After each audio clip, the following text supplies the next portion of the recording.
Welcome to the river fishing Murshidabad.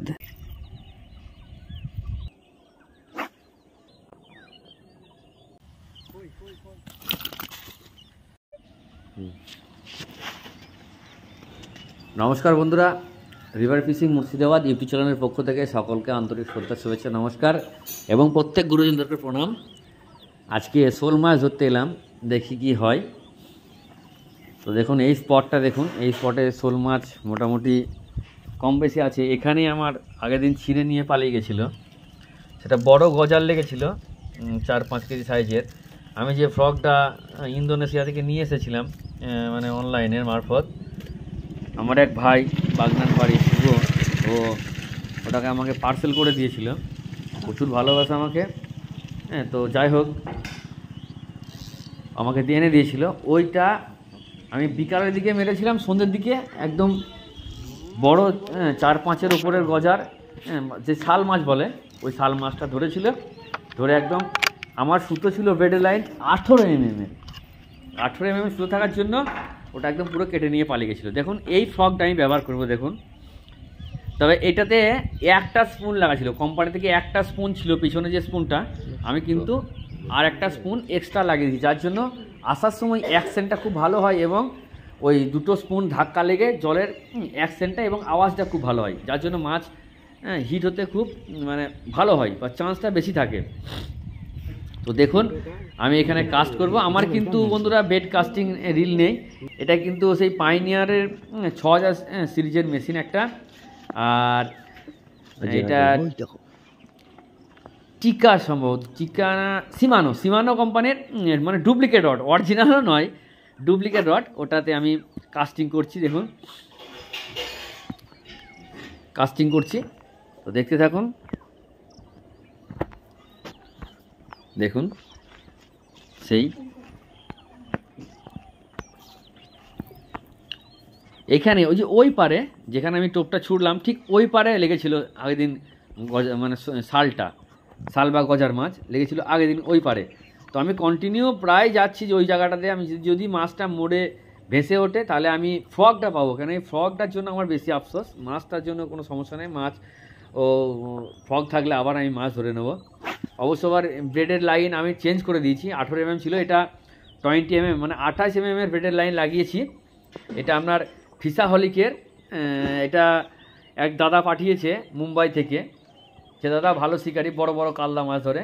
ও দাদা আমাকে বলেছিল, দাদা এইটা আপনি নেন, ব্যবহার করুন, এটা আপনি নিঃসন্দেহে বড় মাছ তুলতে পারবেন। তো এর 20 কেজি ক্যাপাসিটি আছে, লোড ক্যাপাসিটি আছে, 28 mm ফিশাহলিকের।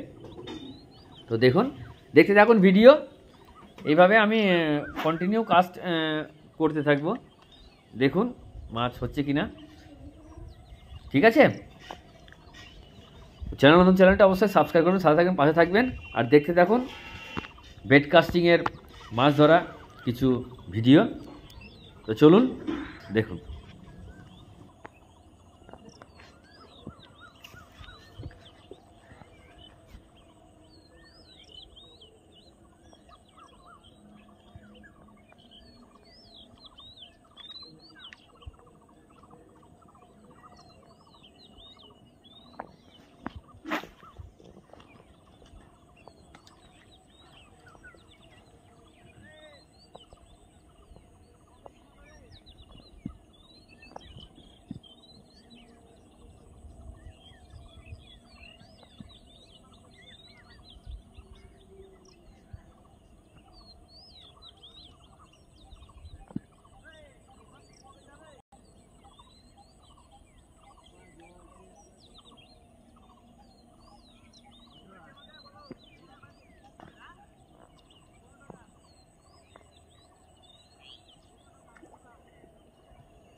বন্ধুরা, এই বেড কাস্টিংয়ে সবসময় ফ্রগ যত ছোট হবে এবং মাছ তত বেশি ভালো হিট হবে। এখানে আমার ফ্রগটা খুব বড় বড় থাকার জন্য মাছ আসছে কিন্তু হিট হচ্ছে না, খুব মানে অ্যাকশন করছে সেই মতো অ্যাকশন করছে না। কিন্তু আমার যে ফ্রগটা ছিল হ্যান্ডমেড 9 থেকে 10 গ্রামের এবং তার অ্যাকশন ছিল খুব সুন্দর, তো মাছ অটোমেটিক মাছ থাকলে একবার পরের বার একদম দিলেই একদম হিট হয়ে যেত। তো যাই হোক, কপাল খারাপ, ছিঁড়ে নিয়ে পালিয়ে গেল, পেলাম না গো। আবার আমি অর্ডার করেছি, আসলে পরে আবার আপনাদেরকে সাথে শেয়ার করব, দেখাবো আপনারা কোন ধরনের ফ্রগ ব্যবহার করলে আপনারা বেশি রেজাল্ট পাবেন। অবশ্যই আপনাদেরকে দেখিয়ে দেবো বা বলেও দেবো। তো এক নতুন ধরনের কৌশল মাছ ধরার, অনেক শিকারীরা ধরে, আমিও ধরি। দেখুন ক্যামেরাটা জানাতে বন্ধ করেছে, একটা মাছ হিরেছে দেখুন বন্ধুরা, হয়ে গেছে শোল। ঠিক শোল শোল শোল দেখেছেন? এই তো এই তো বিগ শোল। Thank you. চলুন দেখাচ্ছি আপনাদেরকে বিগ শোল। ঠিক আছে, আর ছবি তুলতে হবে না, মাছটা আমাকে এখন দেখাইতে হবে, ওখানে দেখিয়ে দেবো মাছটা। তো বন্ধুরা দেখলেন, ক্যামেরাটা যখনই বন্ধ করেছে সঙ্গে সঙ্গে মাছটা হিট হয়েছে। ক্যামেরা অন করতে করতে মাছটা তোলা হয়ে গেছে। ঘটনা হচ্ছে, এই মাছ লাগলে পরে কোনো সময় লুজ দেওয়া হবে না। লুজ দেওয়ার জন্য আমার এর দেখলে একটা আপনাদেরকে দেখাইছি, একটা বড় 2-3 কেজির ওপরে শাল মাছ, গজার মাছ, খুলে কিনারা থেকে এসে খুলে পালিয়ে গেছে।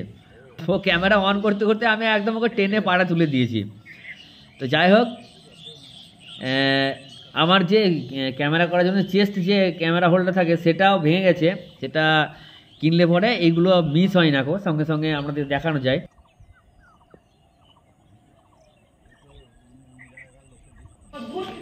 তো এইভাবে আমি এদিক ওদিক অনেক চেষ্টা করলাম, আর অ্যাট্রাক্ট হয়নি বা ধরেনি কো।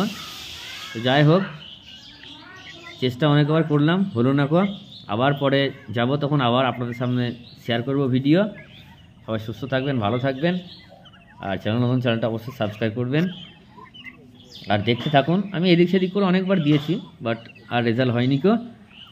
ঠিক আছে, প্রত্যেক গুরুজনদেরকে আন্তরিক শ্রদ্ধা, শুভেচ্ছা, নমস্কার এবং গুরুজনদেরকে প্রণাম জানিয়ে আপাতত আমি বিদায় নিচ্ছি। সবাই সুস্থ থাকবেন, ভালো থাকবেন।